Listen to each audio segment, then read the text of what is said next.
I'd like to welcome Sam North, also known as Footy Adventures, to the Sam Wardrop Show.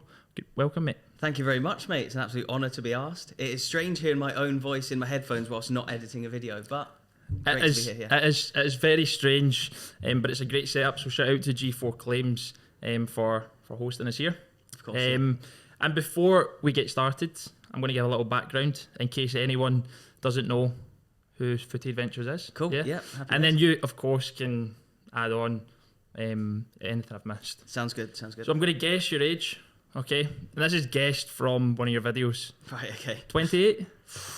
Close. What an insult. 27. 27, okay. Nearly a few months off. Okay. It won't be long until Okay. 28. So 27-year-old Englishman who's well known for the Footy Adventures YouTube channel and is dedicated to, I was going to say Scottish football as of recent, but generally football in general. And you've got 72.4 as of this morning subscribers, 1,000 subscribers. Yeah, nice, I did my research.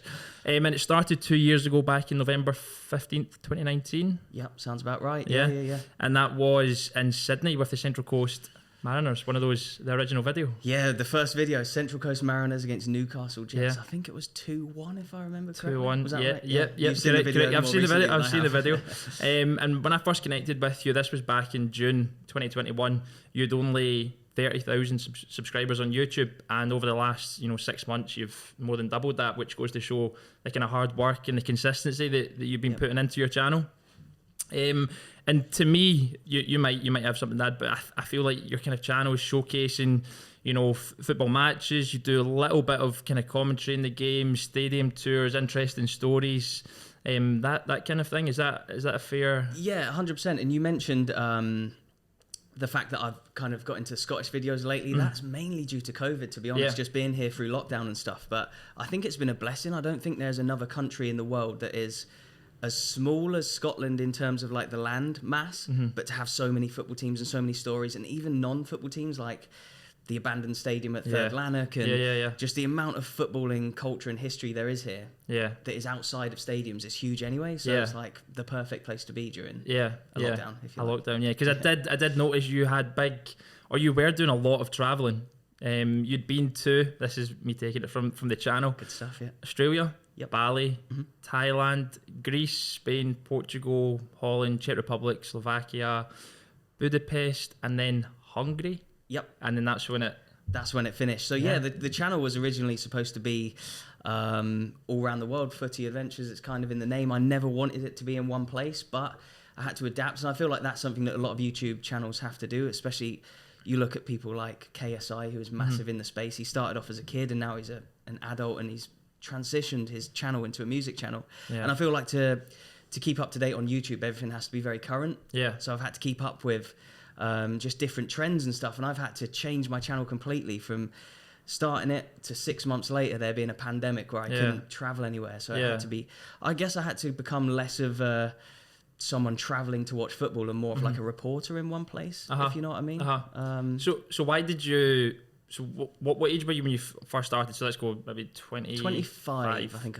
So why at 25 did you decide, right, I'm going to start making YouTube videos? My whole life had been spent working in offices pretty much, and I would always just try and do things on the side that I thought would one day get me out of just like the 9 to 5, if you know what I mean. Yeah. I would try and do freelance work of the same kind of work that I was doing. I worked in marketing and advertising and stuff. I would try and do freelance jobs on the side until I realised that was essentially the same as what I was doing, but having to pay my own tax, etc. So there's more headaches with that. I tried to do other jobs here and there that I thought would get me out of it, and then just one day, I cannot remember why I thought of doing this. It just popped into my head that I could try YouTube. Why did you want to get out of that 9 to 5, that kind of mark? So had you gone to uni? No. I started work at 17. You started at 17? Wow. 17 out. I did A-levels, did 1 year of A-levels. You don't call it A-levels. A-levels, so it's like, it's changed since I've been even at school. I don't even know. It's definitely still higher. That's the kind of final exams you do. So we do 2 years of A-levels basically after GCSEs down in England. Did 1 year, was absolutely sick of it. So went into work. It didn't take me that long to get, I guess, sick of that eventually. And I would go from, it wasn't actually that bad of a job. That's the thing. Like my mates would moan at me for moaning at my job, but I just hated being stuck in an office all day. I worked in London and in Sydney doing it, but it just wasn't making me happy. That's the only thing. So between that kind of age up until 25, you'd been London and Sydney working away? Okay. Yeah, pretty much. And it was just like the case of, like I say, not being happy in the job, but I thought it was the specific jobs or the bosses that I had. Right. Whereas actually, if I look at it now I'm happy in what I do every day. I can sit back and look at it and think, if I was that boss and I had to manage me, I'd have had a tough time as well. So I just couldn't concentrate on one thing, kind of thing. Yeah, but I suppose I thought it was the jobs, but then I went to another job, and I was like, it's just the same everywhere, until I realised I've got to just get out. So when did you pick up the camera? Literally at Central Coast Mariners. Oh, really? Yeah. Wow, that's amazing. And so did you have any intention? So obviously did you leave your job then when you were 25 and you decided, what did you decide? I left my job and thought, I'm just going to put all my eggs into the YouTube basket. Okay. I saved up all the money that I could once I'd made the decision, I maybe had about 8 or 9 months left of my visa in Australia. Right. And then had a decision to make on my visa. Either I spend another $10,000 or whatever it was to go to the next visa level. Right. Which would have just been too much to do something I wasn't that happy with. Or I just say, look, I'm just going to save my money, go around the world, make a YouTube channel and see what comes of it. Which is why, like, the pandemic happened 6 months in. Yeah. Couldn't travel anymore, couldn't make videos anymore. I'd sacked off my career, sacked off living in Australia, and it's like... That must have been kind of scary, as if... But it's also, I mean, it was awful at the time, but I think it's how you get through these things that sort of define you in what you're doing. Yeah. And I've always had that thought. Even now, like, we were just chatting off air, like, about where I was the last couple of days. I've been down at Huddersfield, like, 2 days ago, and Liverpool, and I've been up to the Highlands recently, and, like, I'm just... You must have covered every bit of motorway. Scotland. Is that drilling? Because they're doing works upstairs. Is there a buzzing noise? It could be. It's gone off okay. Now. It's not too bad. It's not too bad. I don't think we'd have heard much so far, so I think we'll be all right. If it does get any worse, I've been given a number of a man I have to text in case that... We've been apologised to numerous times, but we might have to just cut it here and there. So you'd thrown all your kind of eggs into this one basket, this YouTube... What did... It's actually probably a pretty stupid thing to do. I mean, I would say it's a brave thing to do. It's fine line, I guess. I think if you've worked hard and you've given yourself maybe a kind of a buffer in terms of financial buffer and stuff, you know, you've maybe saved up a bit of cash. You can have you're young enough. You can go and explore different things. But what did your thinking as well? What did your friends, family think of that? It's funny, like, I feel like when you start on YouTube, and you may have been the same about this, like, you have some people that are super supportive and some people that probably some will take the piss, maybe even behind your back that you don't know about. But that's just all part of the fun of, like... Yeah. I don't know, like, those kind of people motivated me, and there was people in the office going, you're going to do what? You're going to stop your job to start a YouTube channel? Do you know how little chance you have of making a success of it? And it's like, all those things, I was just like, even now, like, I still think of that. Oh, like, I might get 100 really nice comments on a video, but it's that one woman in the office back in Sydney who once said to me, like, you would never make it. In the 9 to 5 job. Do you know what? Yeah, do you know what? I always think of those things, but it's whatever you can think of to motivate yourself to keep going and stuff like that. But yeah, so when you thought, right, I'm going to put all my eggs in this basket, what was the end goal at that stage? What did you think to yourself? I'm going to become a YouTuber and make my kind of living from doing that? Is that exactly what you thought? Exactly that. I always it didn't care how much it made me. If I could just pay rent and buy my food, I'd rather do something I was happy in than something I was unhappy in, but making better money at, if you know what I mean. Yeah. Like I said, I wasn't living in Sydney and working in London and balling out of control, but I earned more then than I did when I started YouTube, of course. I spent loads of money there. To start the channel, to buy cameras, to buy equipment, editing software, copyright-free music you got to sign up to, the travel that I had to go to all the places, tickets, etc. Like I said, it was a massive risk, but I would have taken that risk just for 1% chance of doing something I love for the rest of my life, even if it just paid the bills. And you travelled quite a fair bit though in that kind of short space of time. Was that the intention, to just cover as much ground and as much stadiums and football games as you could? Yeah, but I think the more I've been on YouTube now, the more I think that was probably not the smartest thing to do. I think the best thing to do, and what I've I've proved with my coverage of Scottish football, is to cover an area extensively over a period of time. So the next time I go away, I'm hopefully planning a trip fairly soon. I'd like to just go to one country and one area of that country for like a good period of time and just cover loads of different teams. rather than going from Australia to Asia, because some of the Asian videos did amazing. Yeah, the Bali United, 100k views on one of them, 30k on another, which when you're just starting out is massive. Yeah, but it gives you that kind of boost as well. Yeah, exactly. But then I went from Bali to Greece. Yeah. And then the way the algorithm works, it will show a new video that you upload to the people who have most recently watched your last ones. And if all the people that have recently watched my last ones were the Bali United fans, then I go to watch PAOK in Greece. They're not really going to be that fast. Yeah, I get that. Until you, I guess, grow a name for yourself where you get enough core viewers who will constantly watch no matter where you are. No matter where you go. It's kind of, I don't know, it probably wasn't the most efficient use of my time starting out, but I loved it anyway. So exactly. And the thing is, you probably learned a lot as well during that time. And also it gives you time to sharpen your skills, whether it be talking on camera, video and editing. Because I remember you saying there, when you look back at some of your first, because I was saying to you, I'd watched your first videos and you don't like watching them back. It is cringy, like, and again, I was saying this. To be fair, I want to give you credit though, because I thought they were, for someone who was making their first video, I thought it was very good to a high standard. I also think that you can be way more self-critical on yourself than you ever would be to somebody else, I guess. I guess you're always your harshest critic, aren't you? Like, people are so hard on themselves.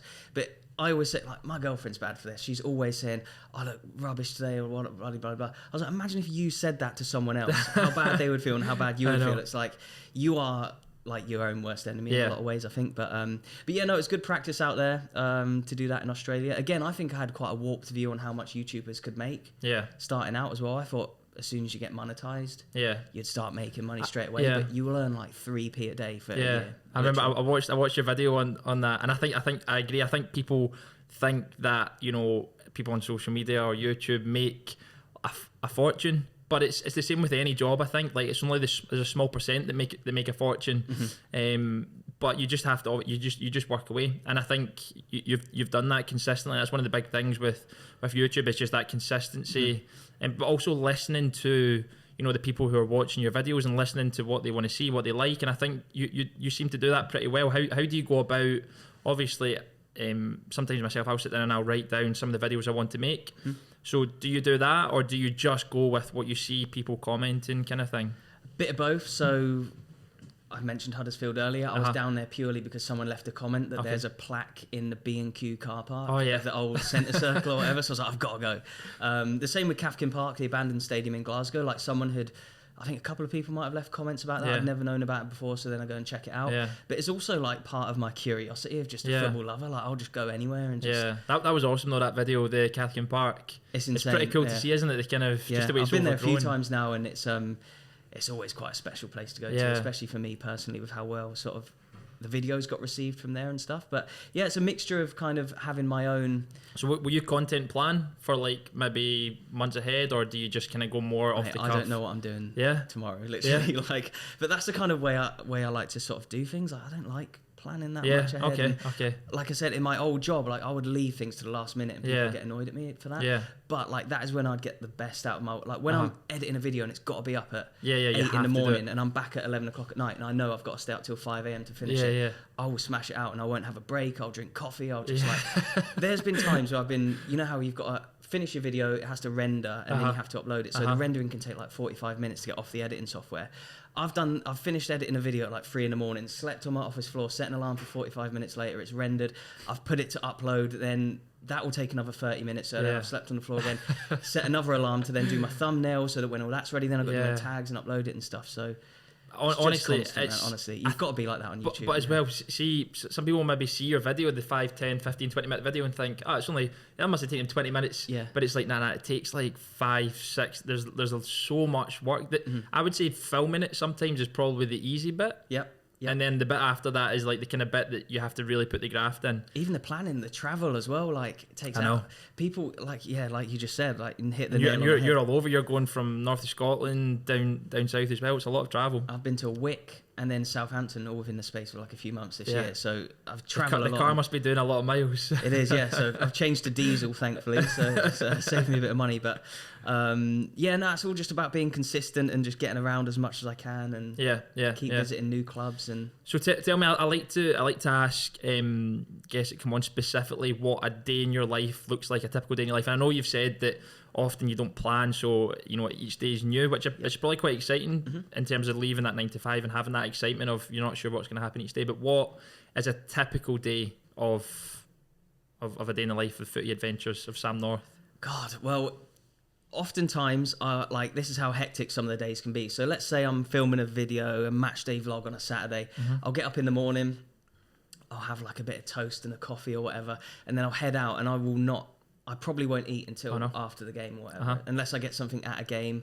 There are often times where I'm filming like a ground hopping video or a stadium tour video where I've got so many places to be, people to interview, fans to interview potentially and stuff like that I don't even get a chance to eat. I'm driving all the time. I'm flicking through radio stations because I hate the song. I'm going through different, like, I'm leaving Glasgow to go somewhere else. So I can't get Clyde One anymore, so I'm trying to find new radio stations. Maybe got Joe Rogan on in the car or something like that as well. And then just filming videos, getting home, editing, and doing exactly the same. Like, it is actually, I think a lot of people want to be a YouTuber, but it can be tedious. Like, the amount of editing can be tedious. Like, sometimes I load up Premiere Pro, I'm like, oh my God, I'm looking at this again. Yeah, here we go again. Yeah, the consistency because you know what you're locking yourself into. But you're asking what a day in my life is like. It's actually really boring. Like, a day in my life would have been better back when I was doing my 9 to 5, when we'd put fake meetings in, me and my mates, and like we'd get mates from other companies to email you a meeting and just stick it in the diary so you could show your boss. Like, you go down the pub or down the bookies or whatever. It's like, that was more exciting day to day than like my life now, really. Unless you take, obviously, the football is, I love it and stuff. But exactly, because you're getting to go to the games, you're getting to meet the fans. So what kind of video do you enjoy making the most? Is it match day, or is it one of the kind of like stories, like the kind of old grounds or stadium tours? What's your kind of favourite? Yeah, good question. It kind of depends. So my favourite ones to film in a way are the kind of like just interviewing fans, because I can get home and edit them within an hour, and they're like proper easy to edit. But some of my favourites just to be at and to film are the games. Like, you can't beat a good match day vlog, and I think that's what people kind of respond to the most. I think they like a match day vlog a lot more on the whole.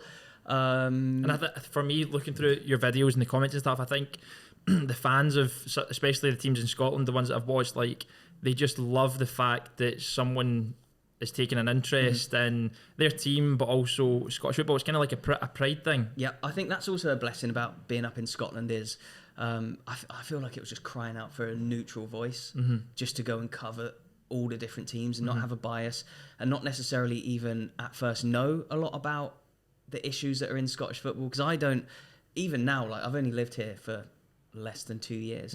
I still don't know a huge amount about even like the current teams of current squads. You asked me about like the starting 11 outside of Celtic and Rangers of any other team, I probably couldn't tell you. But tell me, ask me about the geography and the history of a club or something like that. I'm a lot more interested in that side of things, if you know what I mean. Because that definitely shines through. Like, because I was watching some of your videos, and you do give a lot of context and background and information, which is really, really interesting. So will you do a bit of research prior to going to the club, kind of thing?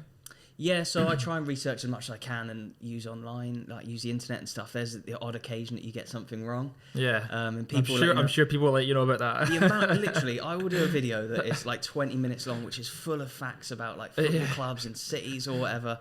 But then I'll see one thing wrong, and everyone will be like, "You got this wrong. You got this wrong." But what about the comments about the 900 facts I got right? No. But no, it's good. I don't mind. I don't mind that. You get told by the people that know a lot more. I'm sure the Scottish football fans will let you know if you've got something wrong, for sure. Yeah, but that's what I mean. But that just comes back to your earlier point. Like, I think it just needed someone to. Not someone who doesn't know what they're talking about, but someone who's just not as close to it. Someone who's a bit... You don't have an affiliation with like a Celtic, or if you don't have that, then it's... exactly. You're coming from a good place. Someone actually commented on one of my videos that I'm probably the only person who could go and make a match day vlog at both. And get away with it, I would say. I was actually nervous. Like, I did so many Rangers videos just because just after the first sort of lockdown was when... I think there was another lockdown. A winter lockdown, maybe? There's been too many. There's been too many. But it was just then that like Rangers started to... They mathematically won the title, then there was the trophy day. You still couldn't go to games then, but there was just loads of content that I could do around that at the time, and people thought I was a Rangers fan, which I'm not. So then I think the first old firm team went to see play as Rangers as well, which was Malmo in the Champions League qualifier. So I've done loads of Rangers vids. I've also done loads of Celtic videos on the stadium tour, as well as like history videos about them and stuff. People are quick to forget that sometimes. Yeah. But when I first had my Celtic game, my first Celtic game coming up, which was against AZ Alkmaar in the Europa League qualifier earlier in the summer, I was nervous about going. Yeah. I was like, oh God, I get so many comments from people going, oh, I see you there, I'm going to do this or whatever. Really? Yeah, one or People, two. oh, really? Yeah, there's a few that are like that. But then I'll also get loads of Celtic fans that want me to cover their clubs because they want to see their club get covered by the neutral guy anyway. Yeah. But then I went and everyone was so nice. I didn't get any. Have you ever had any trouble or anything in? Obviously, it's easy for people to comment online. Yeah. Have you ever had any issues in person? No, not that's good. That is good. Not I can remember really. No. And what about touch wood. Yeah. What about in terms of going to the kind of games and stuff like that? Like, would you say maybe in the last couple of months, do people recognise you? You know, when they come down, are people wanting to kind of are they saying hi to you, that kind of thing? Yeah, they do, and it makes it a lot easier for the videos. I don't have to go up and ask as many people if they want to be on the vlog. A load of people will come up to me and they'll want to come on the videos and stuff like that, which is really nice. It's really nice to be recognised and have people saying they like the videos and stuff. But yeah, from a practical standpoint, it's easy. They come running up and go, hey, Footy Adventures, and I'm like, you want to be on the vid? And they're like, yeah, of course. But it actually helps. Like back in the very first, again, one of the lockdowns, I had to go and make videos pretty much on my own. I couldn't meet up with anyone. I couldn't interview anyone. You're not allowed to see anyone, sort of thing. So I could walk around the outside of stadiums and just chat to the camera, kind of thing, which I think in the end got a little bit not boring. Oh, maybe it's boring to some people, but I hope not. But it could have been shared a lot more if I got more people on the vlogs. Like say I get a load of when I was up at Elgin, there was a load of lads who are all at the same school together and they're all like on the vlog or whatever. When that gets uploaded the next morning, they're going to send it to all their mates and stuff, and then like the algorithm will see that people are coming from external sources to look at the video, so then that will start getting picked up in the algorithm and shown to more people on the platform and stuff like that. So getting people on the vlogs is hugely important. It's a big one because I feel like they're the stars of the show anyway. It's not really about me. Like the stories aren't about me. It's my channel, but I'm telling the stories of the fans, the clubs, managers, players, etc. Like I'm just there to observe. Really. I'm behind the camera. When I'm interviewing people, it's very rarely me and them. It's more just like I'm holding it there, I'm chatting. And and it's the GoPro, isn't it? Is that your trusted? Had it since day one. Since So that GoPro has seen more football than most, the very first, people, first game. Wow. That's so amazing. But it's getting a bit battered and bruised, so I'm gonna get another one soon. And will it still be a GoPro, do you think? It will, yeah. Pretty impressed with them, yeah. I think they're pretty compact, because I've got a GoPro. They're pretty compact and kind of discreet. Decent features as well. Yeah, and it's not like a huge big kind of camera, and it's a wee bit in your face. I do have another camera that you may have seen like around my neck and vlogs or whatever. That's more for like my montages and that. Okay. But, just for vlogging. Like the GoPro's great because it's small, and at football you can just like stick it in your pocket or just have it like right there. And how do you see yourself? Like, do you see a change in yourself from the day one of that first video to now? Definitely. Even the way I talk, like, it's different. I think I was just more nervous. Were you nervous in the beginning? Yeah, I still am nervous a little bit now. Like, What, just when you talk in camera or when you're asking people? I hate walking down the street vlogging. I feel like everyone's watching me. And do you feel the same? Yeah, I'm not a huge fan of. I don't know if it'll be. I think it's in your head though. I think it's more in your head, to be honest. I think people might look at you, but there's probably stranger things people are doing in the streets in Glasgow. I think people will see a vlogger and be like, oh, look, there's a vlogger over there, whatever, nowadays. Whereas I think, maybe 5 years ago it'd been a bit weird or whatever. But I feel like the more we do it and the more vloggers are out there, the more it will just come and normalise. It's definitely more a confidence thing, and it just comes with time, kind of thing, I think. So see, why did you decide to come to Scotland then, to live in Scotland and not do what you did here in England?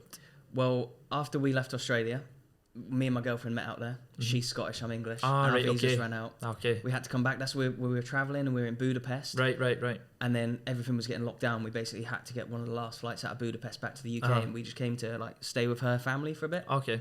Up here, and then we were just debating whether to live in Scotland or England, and here I am now. 2 years later, still here. Good. So I like it. I love living up here. The people are really nice, and you see, like especially during COVID, people are moving out of big cities and moving to the sticks. And I'm not saying that Scotland's the sticks necessarily. I don't really live in a like major built up area, and I'm not saying I would do if I was down south or whatever. But I feel I've never wanted to like I said, I've lived in Australia, and even pre-YouTube, I've been to Asia a few times, and Vanuatu, which is near Fiji, and Egypt, and So you're well travelled. all around you. I love it. Yeah. Like, I love the thought of living abroad and seeing new cultures and stuff. And I know Scotland isn't abroad compared to England, but when you're in COVID, it's literally as good as you can get. It's Wales or Scotland or whatever. So no, I've always wanted to sort of live elsewhere. Scotland could be the home.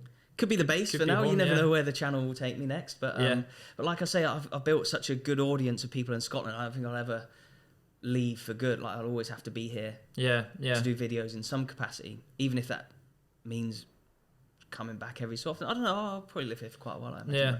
So what would you say to, like, for example, a young YouTuber, because there's going to be a lot of youngsters watching your videos and taking inspiration, because YouTube's now probably one of those things that a lot of young people want to maybe aspire to, or just as a bit of a hobby. What would you say to a young person, or even someone that's a bit older? You know, what would you say to them if they wanted to get started but they weren't sure how to? Firstly, just get going. I think the one biggest obstacle in people's way is themselves, and they will put things off. And they'll go, say it's a football channel, I won't vlog this week's match, but I'll do the next one. And then if you do that, you'll never do the next one. So go out there, and everyone's got a phone, so you can start straight away with your phone, but do it for the enjoyment of doing it.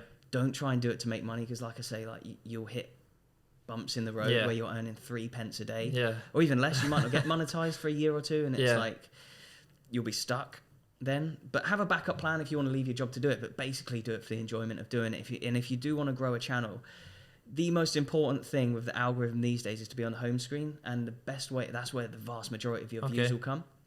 The best way to be on people's home screens is to upload regularly. Upload every day if you can. Try not to take a day off, unless you've got a massive channel with millions and millions of subscribers. But I guess they can upload once or twice a week and be okay with it. But if you're trying to grow a channel, think of all the videos that are getting uploaded every day, every single hour of like content that's getting thrown up there. You've just got to be in and amongst that, and you've just got to imagine that everybody else, you're like climbing up a wall or whatever to try and get to the top, and everyone else is like nudging you out the way.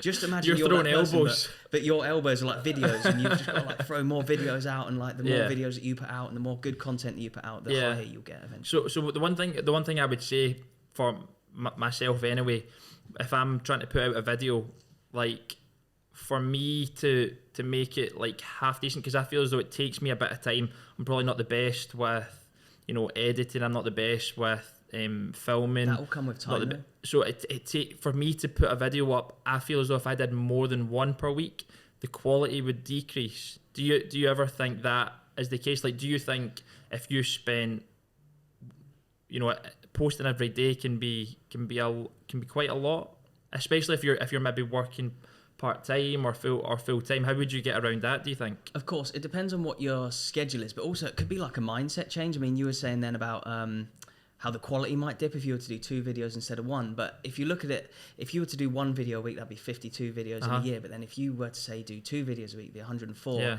Would you learn more in those 104 than you would in those 52, which means they would actually get better quicker than if you were just to do 1 a week?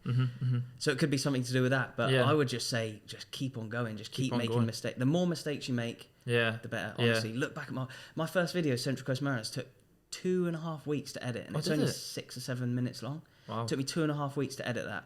Whereas now I can go to a game and get up the next day. So it's like, it's just about every day, just dedicating your life. Like, I've had to not go to stuff and not meet up with people and not put match of the day on some editing, sleep on the floor. 30 minutes sleep, snoozing on and off. I feel like that's graft though, and I think that's what you've got to do. I think that's the thing. Like, see, if you want to do anything, especially if you're trying to create or do something yourself, like, it takes a lot. You have to really commit to it, and it's hard work as well. Like, you might have felt as though you're working long hours, like in the previous job, but if you go off and do something else, you're not going to not have to do hard work as well. It's going to be hard work. Of course, I've worked hard. See, I started YouTube because I thought it'll be a doddle. I'll go to football matches and that'll be it.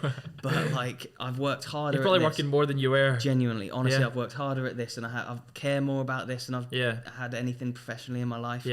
Outside of friends, family and stuff like that, this is like the most important thing to me in the world, and I will not do other things just purely to try and grow the channel, to try and make it better. So this may go back to the question about what would you recommend to new people starting out, is just like be completely obsessed. And it must be the same as a sportsman when you're playing professional football or anyone who's in any type of successful high position, it's like you just have to dedicate every second of your day to thinking about how you can improve and get there. Yeah, I would agree with you. And I think if you want to actually succeed, or whatever it kind of defines success is, but if you want to get to the kind of top level, whether it be for a sports person anyway, but in anything, probably you need to like be extremely committed. You can't just dip the toe in or go in half-hearted. You need to just go in for it all. And I can tell from the way you're speaking, you're extremely passionate about making videos and what you do, which is really good. I think it's a special thing to kind of get, because I don't think it's always easy in life to find something like that. You mentioned that. I feel lucky that I found this in my life, because I know a lot of people don't, and I was stuck in a job that I hated for so long, and I was like, I'm never going to get out or whatever. And there might be people listening to this that might feel like that right now, and all you might need is just the words just to say, just get going. Like the worst that can happen is just that you have to just get another job in what you do again. Otherwise you'll never know. I feel like so did you have a backup? Did you have a plan B in your head for when you left? The two plan Bs I had were I could go back and just get a job in what I was doing. That is probably the worst case scenario and what I could have had or whatever. But the second kind of plan, I guess plan B, Plan C. Plan C. Plan C. Plan C would have been for a man who doesn't like planning. You've got a good few plans in the pipeline. I don't know what to call them. Plan B, Plan C. I would have just, I guess, become a bit of a video editor, and I could have gone out and reached out to businesses and made promotional videos for them, or even pursued a career in video editing, for instance. So I had a couple of options in mind, but like there was nothing, especially once the world opened up from COVID again, there was nothing that was going to stop me from driving 200 miles to watch a non-league game if that was the only game that was on. And I think it's what you mentioned there is that I'm a big believer in it as well. Like, what's the worst thing that could happen? And the answer in your situation was you just go back to the job you had, and that's not the worst thing in the world. Exactly. So I think anyone, any youngster or anyone generally any age who's wanted to try something new is have a bit of maybe a plan B or a plan C, but just go and do it. Step up to the plate. And like I often think about I swear I heard something years ago about the Germans and how they would take penalties compared to the English.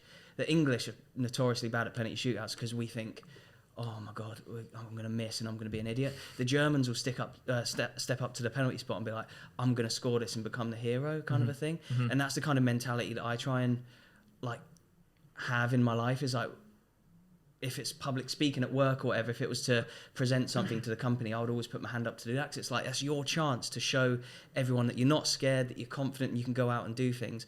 Whereas if you shirk away from stuff, you'll always do that. So if there is anybody listening that just needs that push, just like literally do it, because the worst thing that can happen isn't the worst thing that can happen, but the best thing that can happen could be incredible. So you might as well just go and try and take that penalty and think you're going to score. That's it. Exactly. No, I like that. I love that mentality, Sam.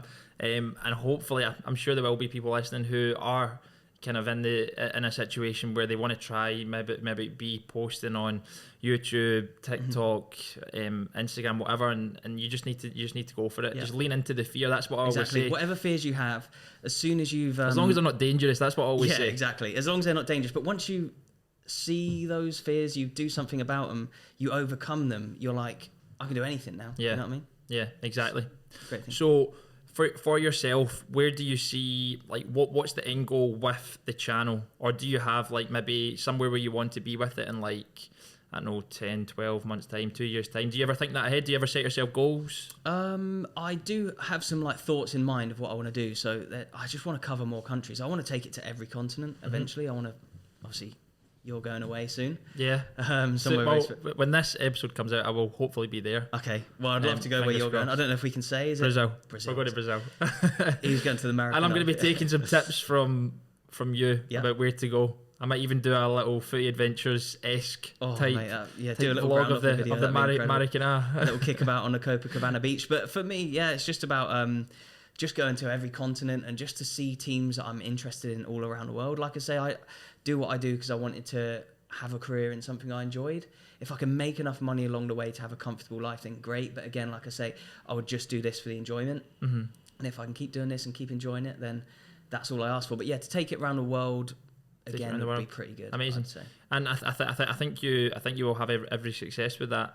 What about in terms of like numbers, in terms of like subscriber numbers? Do you have like in your head, you say to yourself, you know what, see by the end of this week or this month or this time period, I want to have X amount of subscribers? Is there a goal? Is there an end goal of how many subscribers you want? I feel like a subscriber goal is something I can't really control, if you know what I mean. So if I was to set goals, it'd just be like to be consistent and upload videos, and then hopefully that subscriber goal would come from it. Of course, everyone wants 100k or a mil or whatever, but if I can get a few 100k, I'd be happy with that. I feel like, I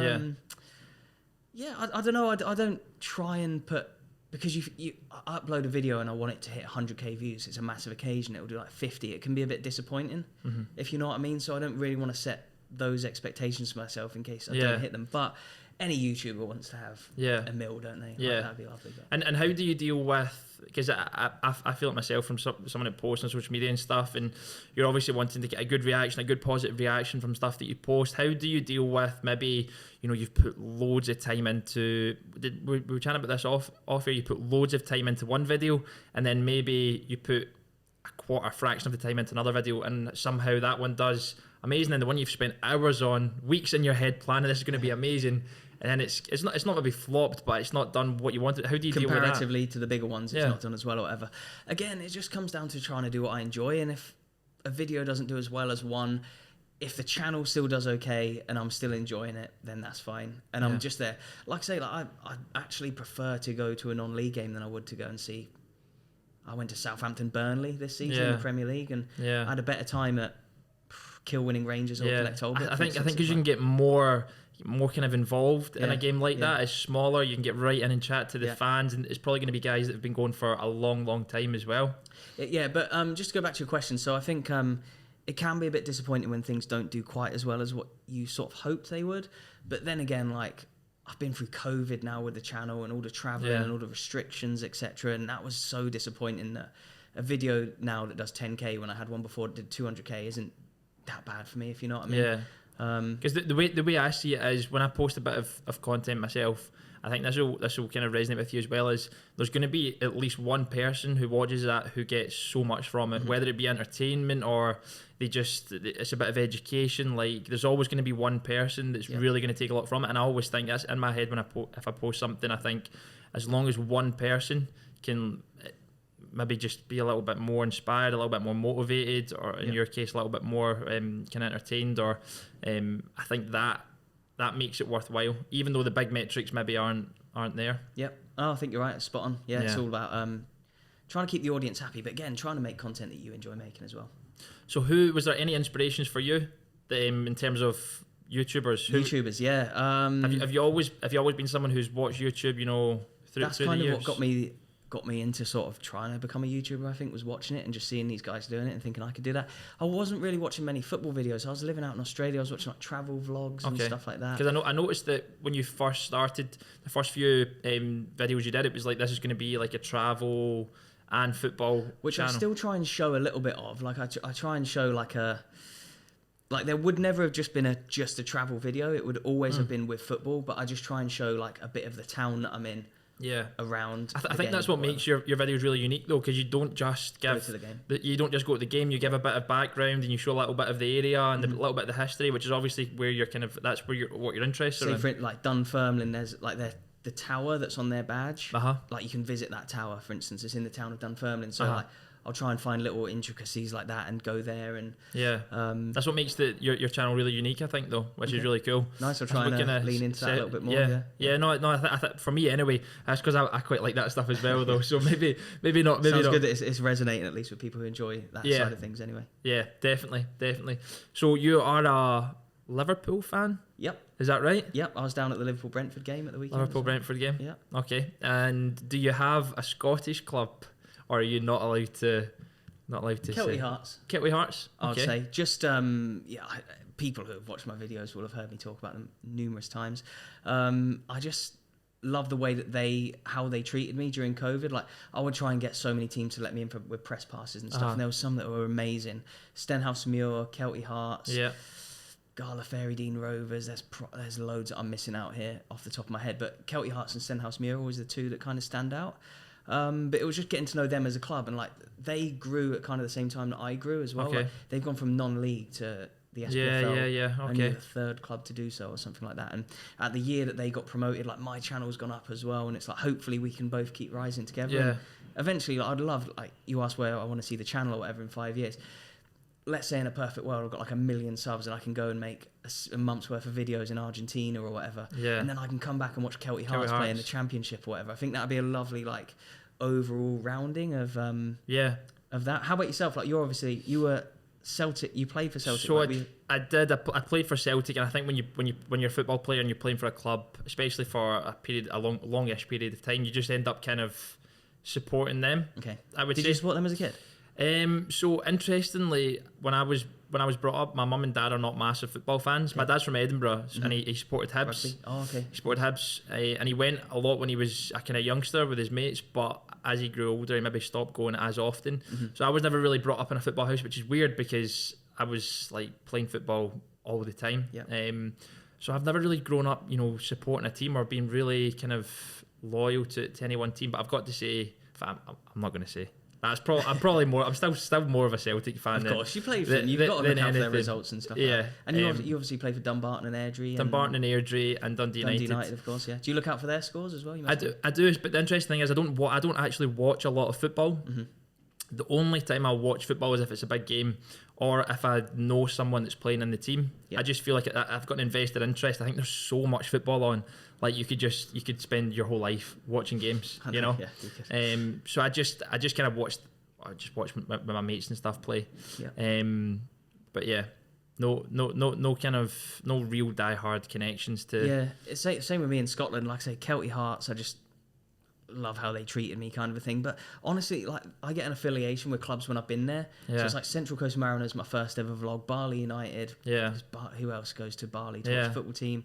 And the video. They had a pretty good setup though, from kind of watching they won the league. The kind of jacuzzi baths and stuff. Yeah. That kind of Very thing. straight. It must be a nice lifestyle being a footballer out there in Bali. They've got like a Serbian striker. All right, okay. Who's like lived out there for years, and he's like the star of the team. He scores like every week and stuff like that. But it must be amazing to be. Yeah. Did you ever hear this? I think it was Willow Flood was meant to go over to Bali United. Danny Guthrie, do you remember him? Danny Guthrie. He played for like Newcastle and Liverpool, like in the 2010s. Did he go to Bali as well? He played for a team in Indonesia, but I don't think it was Bali. But Willow Flood was supposed to go there. I'm pretty sure there was a kind of strange story. Like he went out and then his visa was cancelled or it wasn't accepted or something, so he had to come back. Yeah.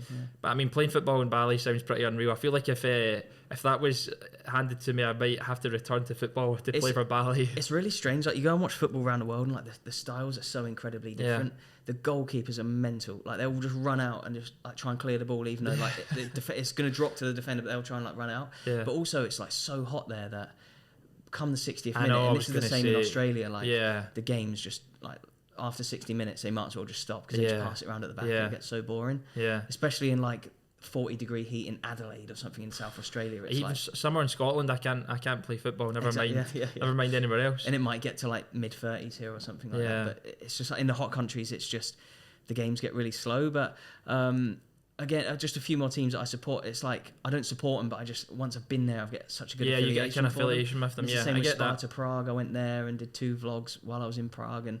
Few other teams, Valencia, cool stadium tour, Feyenoord, and other clubs that I've visited. Kelty, Celtic, Rangers as well. Like I love both of those clubs. But for some people, even though I say right now, and you're like a neutral guy, and you can I'm pretty neutral. You can accept that someone can like Celtic and Rangers. There are some diehards out there who, no matter, even if they're diehard for Rangers, and you say you like Rangers, but you also like Celtic, they will not talk to you or whatever just because you've said you like Celtic, but you also like Rangers. But it's like even if you like one fraction, they can't have anything. I feel like it's maybe changing a little bit with younger people. They're not as if you speak to maybe some older fans, it's a real kind of divide kind of thing when it comes to Celtic and Rangers. I know what you mean. I do think there are just younger guys in it now just for the football, aren't there? And there's a lot of non-footballing crap that goes along with it that no one wants to get into, and I hope that within the next 20-30 years it does just become a pure football rivalry. So see in terms of like access, obviously you mentioned a couple of the teams there. in terms of access to clubs, especially during COVID, it must have been difficult. So how would you go about? Were you just how were you getting in touch with clubs and just emailing them? The odd, like, actually. And what did you say? Did you say I'm a YouTuber, I'm looking to do a bit on your club today? Pretty much. Either I'd email them or DM them through their Instagram or Twitter accounts or whatever. But there was some, like Stenhouse Muir, the first game I ever went to was, I did a ground hopping video where I went to like 4 different stadiums in a day, one of which was Stenhouse Muir. I think the chairman, Ian McMenemy, I think it is, he saw it and reached out to me and invited me. So it's like sometimes the videos would be seen by people at clubs and they'd let me in. But I was going to ask you, so have you ever been invited? Like, have clubs ever contacted you and said, by the way, do you want to come and... Yeah, I was at the Auckland Talbot Hamilton game in the Cup, the Giant Killing recently. They saw that video, so I'm now going to their Hearts game. Yeah. So they invited me back for that. So it does work really well, especially as the channel grows. Like when you've got 8K subs or whatever and you're emailing clubs, I feel like people will not give you as much time as if now I've got 70. I feel like people are a lot more open to letting me. But it's a credit to you though for, you know, grafting away and building that kind of that up and building a name for yourself. Where did the name come from? Couldn't tell you. I just wanted something. Actually, the footy part. So in Australia, everything's called footy. Like even like the AFL or the NRL, the rugby league, they just call it footy out there, the footy or whatever. So because what they've got a kind of, they didn't have a mad, was it Aussie rules? Aussie rules, yeah, the AFL. Kind of I did go to one of their games pre-YouTube, but it's a really weird sport. If you've ever seen it, they've got like punt it, and you can kick it sometimes. It's crazy Aussies. It looks a little bit like Quidditch goals and stuff like that. Yeah. But is it not round the pitch as well? Round pitch, yeah. Have you seen the refs have to throw it in for a throw-in from behind their back? If it goes out for a throw-in, it's almost like a wind-up sport, isn't it? It is, yeah. But it's brutal though. Not much of a wind-up for your playing. You get like smashed in the face. But yeah, I think that just came from the Aussie word, and then just eventually I just wanted to go out and go to numerous places. I kind of wish now that I just called the channel my name. Okay. Like you have. Yeah. You know what I mean? Then it could just be your channel. You do videos about anything. Yeah. So do you ever see yourself doing anything other than football? I would love to have a second channel. You'd love to have a second channel. Yeah. And what would the second channel be? It would be vlogs, kind of similar to my style that I do now, but just investigating interesting places all over the world and stuff like that. Okay, that's interesting, because there is a couple of YouTubers who do have that kind of thing. They've maybe got their channel that they kind of grew, and then they've maybe they're maybe kind of almost not defined by that channel, but if they were to post anything else, it'd be like, why are you posting that? So they make a second one. I feel like you have to do it at the right time as well. You see YouTubers make second channels when they like could put all that, like if you make 2 channels, you're really spreading yourself thin. Because then it's YouTube, even more videos. YouTube doesn't know it's you doing the same thing. It's just like looking at it, there's 2 channels. Whereas if you're putting, like I've told you, like, I've had to sleep on the floor and that just to get a video out right now for this channel. It's like I have to put so much time and effort just to grow in one. Yeah. I haven't got the hours in the day to grow a second, so I need to make sure this one is like perfect first. I need to make sure I know how that can run. I can upload regularly on that and start a second one at the same time. You need to have a team. You need to have a team around you. A Footy Adventures team. Exactly. So I'm just I am thinking about doing a second channel fairly soon. I've always thought I wanted to do one when I hit 50k subs. Okay. But the way it is just now, I think it'll have to be post 100k that I do that. Really make a name for myself in that. And then eventually, hopefully, everything I do post that will be kind of easier, and I'll be able to sort of maybe afford a team and afford an editor on a second channel. There's no way I could edit 2 amounts. Yeah. So what bit would you want to like kind of delegate if you could? What bit of the process? Are you the kind of person who would find it really hard to kind of give up any part of what you're doing right now? I don't think I'd give away anything on Footy Adventures. I'd quite like to do all that myself. Like my girlfriend helps with like if I'm selling merch and stuff like that. Like she does help with some of that side of it, like keeping my receipts and keeping organised and that side of stuff as well. She's great at. So there is stuff that she helps me with just now. But if I was to start a second channel, I'd have to have an editor for those videos. Yeah, I think that's probably the main thing I'd probably need help. That is the most time consuming thing. Yeah. But I don't know. I just feel like I'd hate to give that up in a way. I'd love to give it up if I knew that someone would be able to do it as quick. But I'm not saying that there's editors out there who aren't like. I'm not the best editor in the world. I'm only self-taught from watching YouTube videos. Yeah.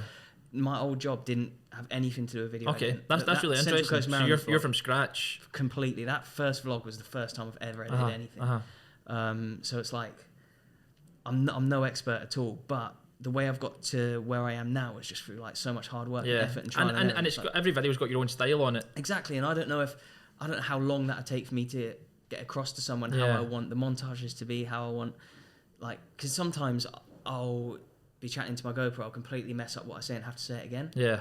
So then I'll have to tell them I messed that bit up, make sure you use the second bit of that. Yeah, it's like, it might seem obvious when you're like going through it, but to an outsider, I'd have to say to them, I messed this bit up, make sure you put that in. But, so it's like, it's all about the cut jumps. Is that? Yeah, it's just because that's the time I spend the most when if I ever edit a video.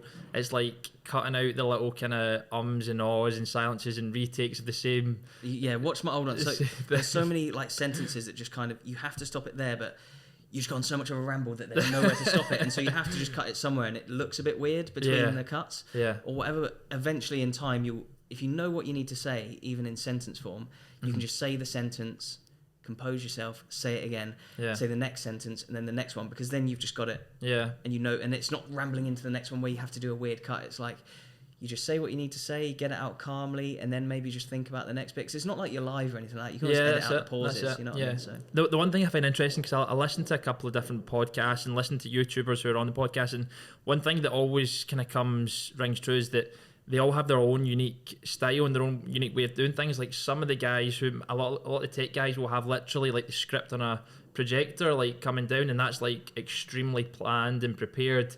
Other people like yourself, obviously it's more off the cuff, and I don't think there's not like there's not a rule book or one answer in terms of anyone who's wanting to start a channel. I think you just find something that you're interested in, you're passionate about, and you just create your own kind of style from there. Yeah, 100%. You hit the nail on the head again. It's like just get out, do something you enjoy, and then the more time, what was it, the 10,000 hours rule? 10,000 hours, yeah. Like everyone. Think you've spent 10,000 hours rendering yet? I don't think so. No, maybe. I mean, you're still very early stage. It's only been what 2 years and 2 years, months, like that, yeah. So again, I always think, I know I'm not done in this, and that's kind of like, I feel like you have to stop yourself in thinking, in every bit of success that comes when you hit a massive milestone in terms of subscribers or views or whatever, it's like, try not to get too big-headed that you think you've done it all, because like you say, I'm only 2 years in. Yeah.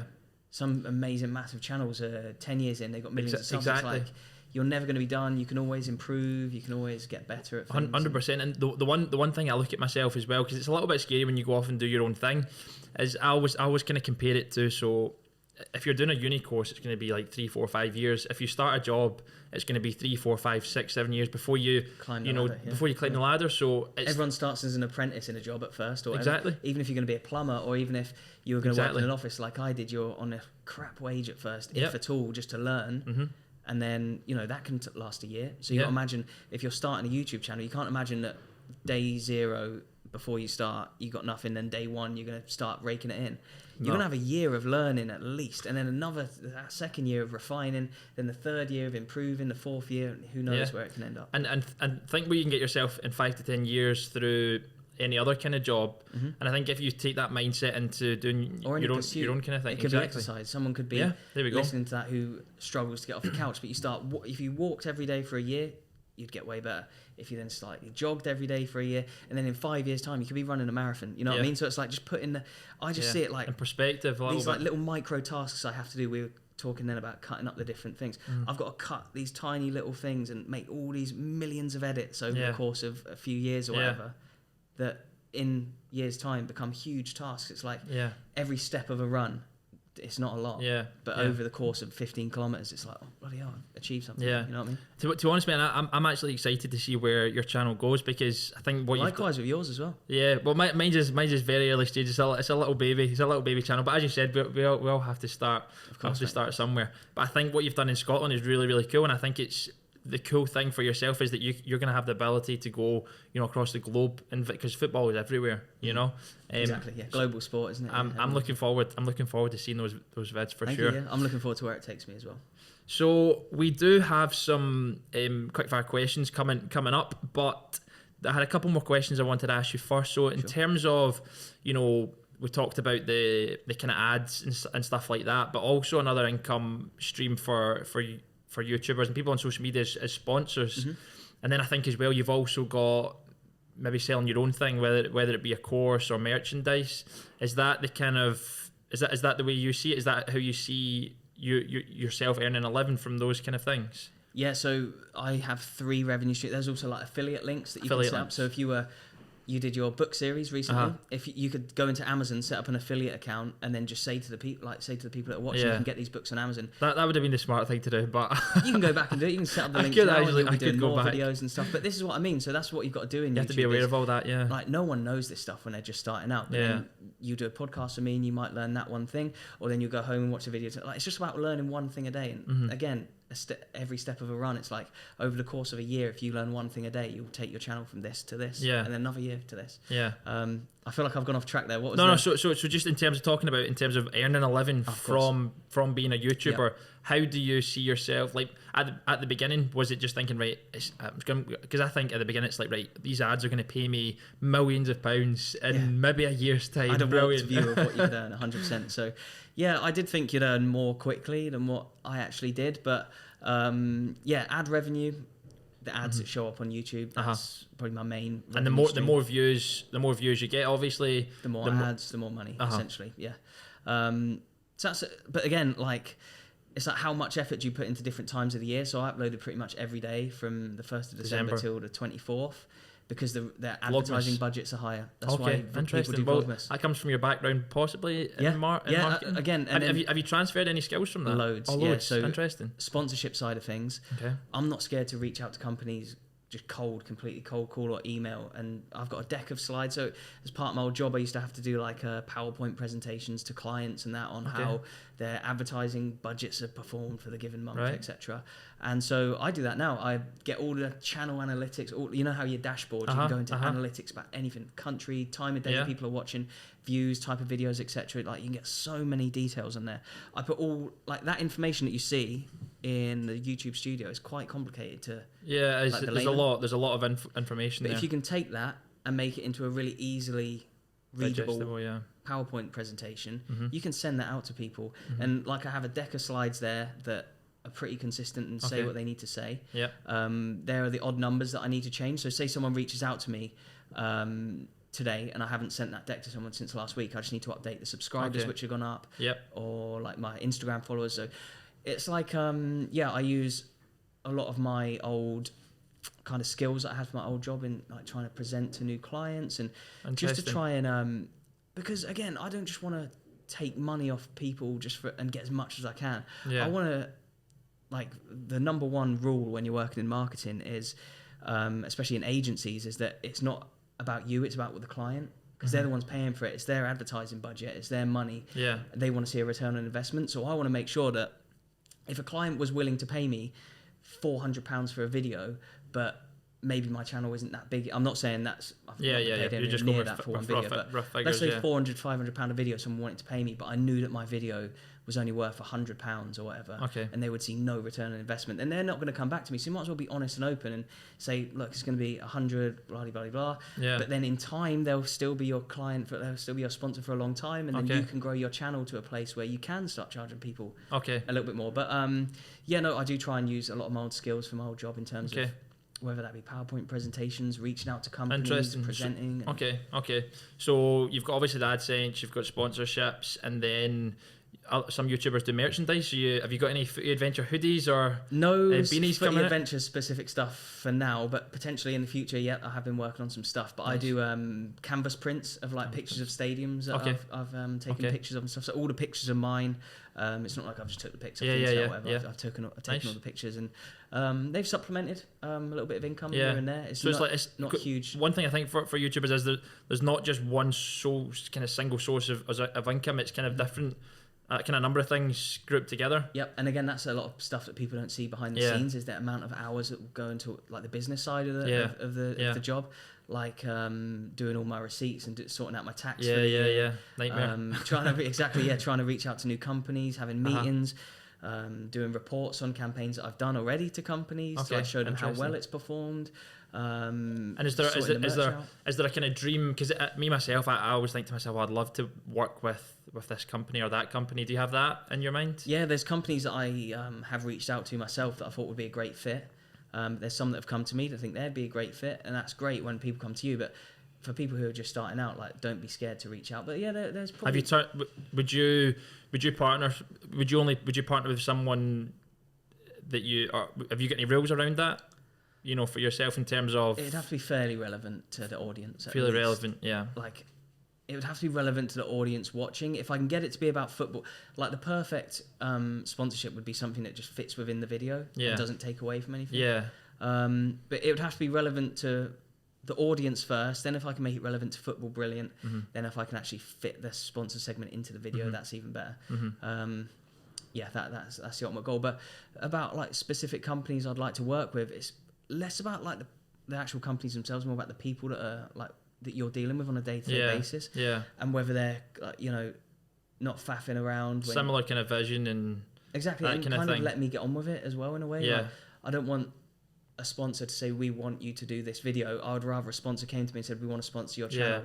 What videos would you suggest? If you know what I mean. I don't. Yeah. Again, it comes out of me. Not I think definitely. Jobs or whatever. It's but I think like you've created something, like you are the kind of creator of all your videos and stuff, and you don't want, like you've as you just said there, you've left that kind of line of work because you wanted to be independent and do your own thing. And I think that like it's fitting, like if you want to work with someone, like it has to be within what you're creating, kind of thing. Of course. Yeah. Interesting. So that's me learned a little bit as well. Nice, there you go. I think it's interesting to hear, because you don't really know what goes on behind someone's channel or social media platform. You just see, you see 20 minutes a day or whatever, or a few hours a week, and there's loads that goes in behind the scenes. So I wanted to ask you 2 questions before we go into the quick fire. Yep. All right. Sure. What has been your highest moment as a YouTuber? The moment you've gone, wow, I've made it. I'm only joking. But what's been a kind of good moment or a special moment or a time where you were like, this is pretty good? There you go. So Rangers legend Ian Durrant. Ian Durrant. Massive player. Great guy. Yeah. Huge player in the game up here. I was at an East Kilbride Rangers B game. He's like East Kilbride's assistant manager or coach or something like that. And they were playing the Rangers B team, and I was there just doing a vlog or whatever. And I saw him at the end. I was like, right, I'll go get a quick interview with him. And I'd done an East Kilbride video like earlier that week, just a standard, like I interviewed Chris Miller. Okay. But just had a look around their stadium, not a match day vlog or whatever. And I was like, all right, Ian, I'm Sam. Can I get a quick interview with you? And he was like, oh yeah. I don't know. I saw you at the thing the other day. So I was like, oh, Ian Durrant knows who I am. And also the same happened with Kelty's manager. Okay. Kevin Thompson. Yeah.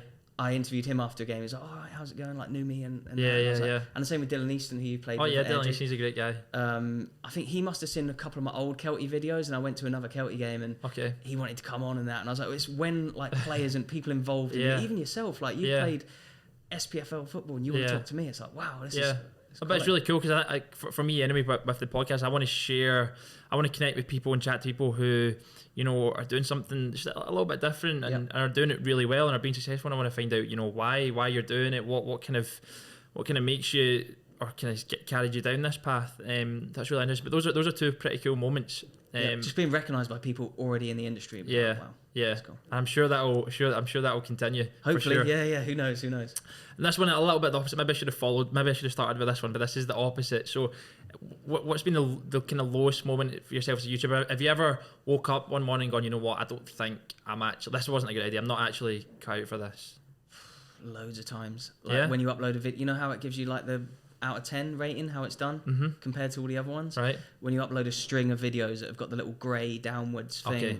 The little downwards does that really kind of get to you? Do you know what? It must trigger the same things in your brain as what like online gambling does. You know, like when you win a bet and like the little thing will flash up in play and you're like buzzing. Or when you lose, it's like it must make you feel crap or whatever. Yeah. And it must be the same on the YouTube analytics. Like I see the little dark green arrow like going up, which means people are watching it, and you see the grey one going down. But loads of times I've uploaded video after video and it's just not picking up. Or during COVID, I couldn't go to games. I'm like, how am I going to make a career out of this? I've sacked off my life in Australia plus my career to try this thing. And I'm stuck here in a house that I can't really leave. I can only make videos outside of a stadium in a certain radius from where I live, and it's an absolute nightmare. So there's been loads of times, but there's been times where I've got up in the morning and it's been raining outside or snowing or whatever, and I've got to drive 30 miles to film a video about a club, and I'm like, I can't be asked to do this. But then I'll go out and do it and just feel like they are the best ones to do. When you don't want to do something, do it, and you'll feel amazing. And that's the kind of consistency side of it as well. And I think for me anyway, I kind of get that as well. Sometimes where there'll be because when you're doing it, when you're doing your own thing, you're doing your own YouTube channel. There's no one. You've not got a boss telling you, by the way, you need to do this today, or you need to do this by the end of the week. I in a way, like, I hated being around my old bosses. Like, could not stand a lot of them. But again, looking back, it was probably me, not them. But then now I don't have a boss, but I'm more hard on myself if I don't do something, if I don't edit or film a video in a day, if I go a day or two without filming, like that's what I had a bit of time off over Christmas.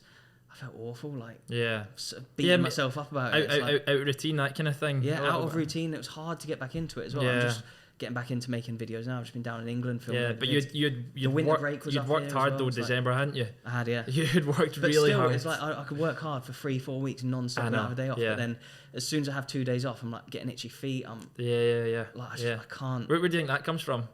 I think it comes from being so starved of opportunities during COVID, during the lockdowns. Obviously, like I say, like sacrificing so much to try and start this, and then not having any opportunity at all to grow it. But then now having all the chance in the world to just literally drive to any stadium I want to make a video there.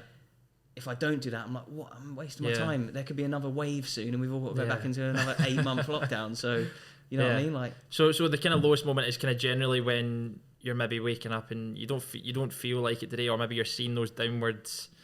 Stuff like that, or just general, just a poor performing couple of weeks, or again, it was a little bit like that during the winter break when there was no real football to go, and Scotland and Nicola Sturgeon announced that only 500 fans could go back in stadiums for like 3 weeks. It was like, what was the point? And it's just like there's stuff like that's really depressing, like not being allowed into grounds for months on end. That was awful. That was terrible, not being able to go to football. Yeah, but I think as well, like it's hard to, but I always remind myself as well, like, everyone in any job isn't going to have a good week or a good day every single day. No. You know what I mean? That's like starting a business. There'll be days of new business that will open up, won't make as many sales that day, and that's kind of, I guess, what uploading a video is like. It might not get that many views compared to another one, but it just might be a bad day in the office, like you say. Exactly. A bad sales day if you would start a business that was selling something, for instance. So, you ready for some quick fire? Hit me. Yeah. Okay. Well, I say quick fire, but they're maybe not. How much like do you want me to elaborate? One word answers. As much as you like. Okay. As much as you like. So they're not really quick fire. There's just 10 questions here. Okay. Perfect. Sounds good. So number one, what football stadium? So I suppose this covers team as well. What football team is on your bucket list? What one have you not been to that it's like you want to go? If it was just one. Boca Juniors. Boca Juniors. Yeah. Dortmund is close. Match day or stadium? Match day against River Plate. It's got to be. Yeah. The Maracanã, Dortmund Stadium are both up there, but it's got to be Boca Juniors. Yeah. I don't know why. I think that would be insane. Riquelme, Tevez, Maradona. I see you in a training ground getting a bit of vlogs of like team training, maybe, like that would be some and good. A nice warm day in Buenos Aires with like Tevez or something like that. Yeah, but I could see you maybe creating some videos like that even here. Yeah. Team training could be pretty, because I think that's kind of behind the scenes that fans love. Like, what do the players actually do? Yep. Okay, so Boca Juniors, awesome. Okay. Number two, who was and who is now? So this is 2 parts. Your favourite football player? I loved Michael Owen. That's like the first thing I can remember as a kid until he went to like Man United. Yeah. It just became a bit of a weirdo. I don't feel like he's the most liked pundit as well. Like, no, he's not. He's not. I feel sorry for him sometimes. One of my first footballing memories was the 2002 World Cup, and he scored quite a few goals in that. And we went 1-0 up against Brazil in the quarters before Ronaldinho chipped Seaman from the halfway line. So Michael Owen as a really young kid, and then as I got a bit older and started like driving to like Liverpool games, me and my mate, it'd be Steven Gerrard and Luis Suarez. And Luis Suarez. Like Suarez is the best player I've ever seen live, I think. And then now, who's my favourite player now? Like current. Who's your favourite current player? It's got to be Salah from a Liverpool perspective, but player just to watch, Tariq Lamptey.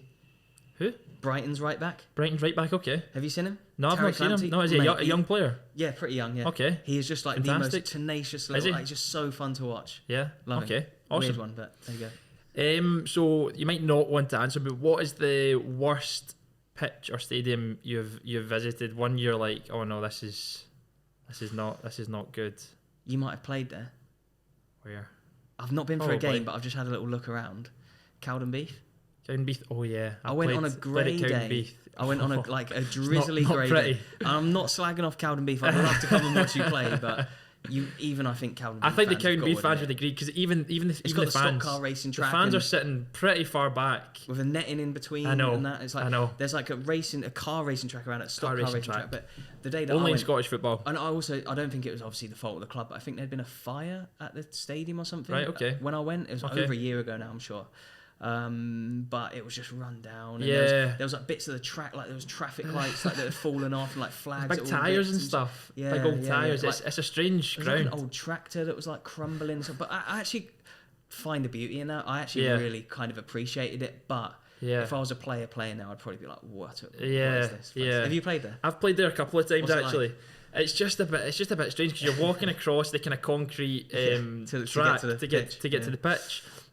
What's the like change rooms like in it? Change rooms, I can't actually remember. The only changing rooms I can ever remember that are the worst changing rooms I've ever been to have got to be Brecons, and it's like a box. Really? Oh, okay. Like 18 to 20 players try to fit into this tiny, it's like, I'd say it's half the size of this studio, and the physio's in there trying to put massage bed up and give people massages and stuff. In. Especially, you couldn't do that in COVID now, I suppose. I don't think you'd even be allowed to get changed in. You'd No. probably out in the stand. Yeah. What is the best pitch stadium you've ever visited? Best stadium I've visited in terms of atmospheres, facilities, like Just one you thought was the most impressive kind of stadium that you've been to. the one, but just because it was like post-COVID, I'd say Ibrox for the Champions League qualifier against Malmo was insane. Atmosphere? Atmosphere was unbelievable. The atmospheres I've seen at Celtic as well are incredible. Yeah. I feel like you have to say Oh, that. you have to say that now. But- Be careful. But that one day at Ibrox, it was like the first ever Old Firm team I'd ever seen play. Uh-huh. And it was after COVID, and it was Yeah. it was the first full Ibrox as well. They'd had a lot of games where it's a half, Yeah. 3/4, etc. Yeah. Until that one game where it was like actually full. Uh-huh. So that was incredible. But in terms of like facilities and stuff, Wanda Metropolitano is pretty good. Atletico Madrid. Okay, nice. I do like Wembley. I think Wembley's Wembley, got a good, really cool, loads yeah. of facilities. About Spurs. Spurs, I was going to say, Spurs is like Spurs is pretty incredible. brand spanking new, isn't it? That is insane. Yeah, so in terms of like new stadiums, Wembley, Spurs, Atletico have got pretty Okay. good stuff going on. Nice. In terms of atmosphere, even Bali United was pretty good. Yeah. I do like a dingy old kind of Yeah, ground yeah. as well. That was Yeah. cool, especially in the sun. Yeah, Um, palm trees as well. So the next three are favourite book ever.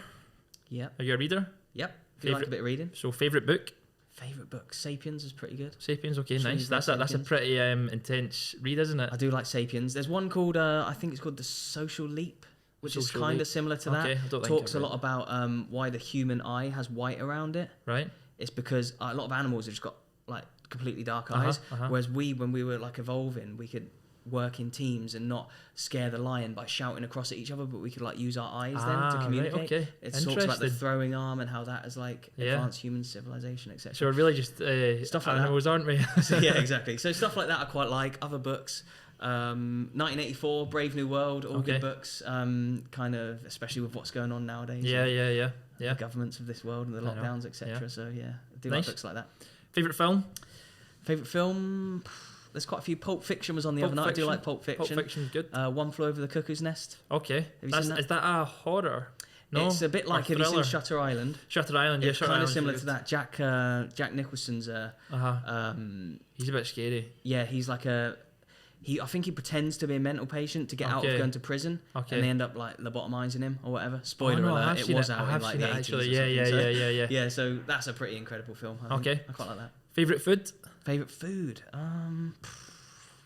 All of them. All of them. You're not fussy. Not fussy at all. I'm on a health kick this January, but genuinely, yeah. I do like eating. Cheese is pretty good. I'll put cheese on anything. Cheese. Cheese goes on Okay. everything. Okay. Good.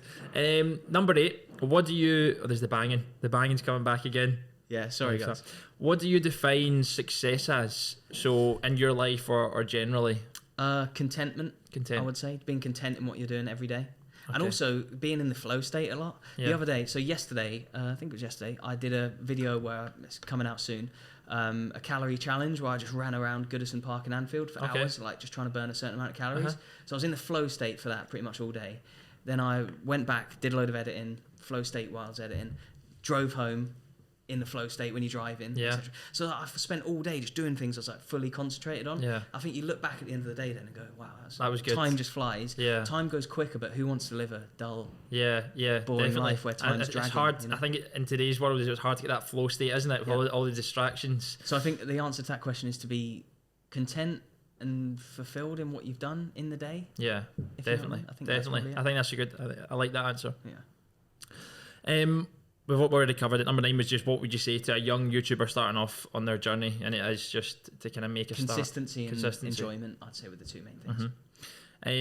And the last question, number 10, what's next for Footy Adventures? God, You got any big plans for 2022 or anything that's in the pipeline? Anything exciting, or are we keeping it for pretty surprises? much. So I'm, like I say, I struggle to know what I'm doing like later today, Yeah. let alone in a month's time. But I would love to go to new countries again this year. I feel like now the channel's in a place where I'm earning enough, I can maybe put a bit more back into the videos to actually go away somewhere. Okay, yeah. And also COVID is hopefully gonna ease up a bit, Yeah, where yeah. we can actually go somewhere, like, you know. So yeah, going to new countries, keep going to new games and cover the teams that I've seen before that I really like, and just keep on getting after it and keep on working hard and sleeping on the floor and There we go. The grind, putting the the effort graft. in. Yeah, exactly, mate. Keeping it going and not taking too many days off, but keeping uploading. So if you want to subscribe and hit that notification bell, I'll hopefully keep them notifications coming for you guys. So, do you take days off? Interesting. I've never asked you that. Do you take days off throughout the week? Have you got a day where you relax a bit? No. Well, it's hard to know because I don't really know. This week is the cup. So there's a game on a Friday, Saturday, Sunday, so I might not be able to get a day off at the weekend. I very rarely have a day off at the weekend, but later in the season it might be the European game, so when do I really fit a day off? You know what I mean? So if I'm feeling like knackered and run down and I'm not got anything on for the next day, then I might take the odd day off here and there, but very rarely. When you enjoy what you do and stuff, it doesn't feel like work. Yeah. You can get as tired and as run down as if you're just working any job, which I do get a lot, but I try not to because of how dedicated you need to be to grow a YouTube channel. Yeah. You have to be on it every day. Like I said, being on that homepage is so crucial. If I take days off, then I won't be on the homepage for a couple of days. It's like I've missed out. And I want this is the last question, I promise. So it just came to me there. How do you balance, social life, obviously, just having off time? How do you balance that with work? Because I know what it's like when you're doing your own thing. It can just be like, and you forget to take a breath and realise that, hold on a minute, there's life going on around me right now. How do you balance that? The lines do become a bit blurred, I guess, because of how dedicated I am to it all and how it is just become my life now. But yeah, just trying to set aside a little bit of time for friends, family, and that. Okay. Something I've probably got to do a little bit more, but probably something that I won't do for a while, if you know what I mean, just with how dedicated I know I've got to be. But again, you just got to make sacrifices, I guess. And hopefully, if I do everything I can in a shorter space of time here, that means I get a longer space of time later down the line where I can have that moment on the beach with my loved ones. Maybe not loved ones. Okay, so thank you very much, Sam. Thank you for having me on. For coming on. Where can people find you? Do you want to give a little kind of shout out to your different channels? Sure, yeah. Footy Adventures on YouTube, footy.adventures on Instagram, or _Sam_North on Twitter. And I will link in all your kind of channels and stuff below in the show notes. And I want to wish you all the best. Thank you very much. Likewise, and make sure you all go and subscribe to Sam's channel if you aren't already. Yes. Call to action. Please subscribe do. down below. Hit the like button. I don't do enough of that. I'll do it for you. Make sure you go and subscribe to him. Watch all his old videos as well. Put up his watch time hours. You got to do it. Come on. Thank you, guys. So thanks, Sam, and we will be posting this around February time. That'll be out. And before you go, if you're a football player and you want to grab yourself an amazing training program made by me, then go to samwardrop.com and you can get your hands on one there. All right. Perfect. Thank you, Sam. Loved it, mate. Cheers.